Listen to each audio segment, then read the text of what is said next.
نواقض وضو میں سے ایک چیز جو وضو کو توڑنے والی بیان کی جاتی ہے وہ ہے سونا۔ تو کیا مطلقاً سونا، مطلقاً نیند کا آنا یہ ناقض وضو ہے؟ نہیں، بلکہ ایک خاص قسم کی نیند، ایک خاص قسم کا سونا ناقض وضو ہے، اور وہ یہ ہے کہ آدمی اس طرح بے خبری کے ساتھ سوئے کہ اس کے اعضاء ڈھیلے پڑ جائیں اور قوت ماسکہ جو خروج ریح کو قابو کرنے والی صلاحیت ہے وہ ختم ہو جائے، پتہ نہ چلے آدمی کو۔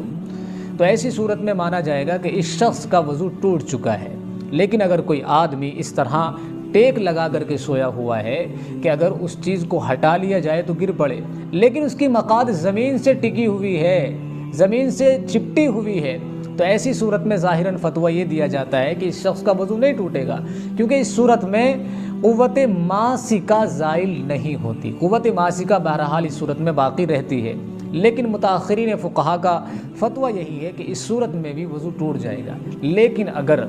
اتنی زیادہ بے خبری کی نیند میں سویا ہوا ہے کہ اس کو پتہ ہی نہ چلے، تو پھر اس صورت میں بھی، یعنی اگر کوئی آدمی ٹیک لگا کر کے سویا ہوا ہے، مقعد زمین سے چپٹی ہوئی ہے لیکن بے خبری کی نیند سویا ہوا ہے، تو پھر ایسی صورت میں دونوں اعتبار سے فتویٰ یہی دیا جائے گا کہ اس شخص کا وضو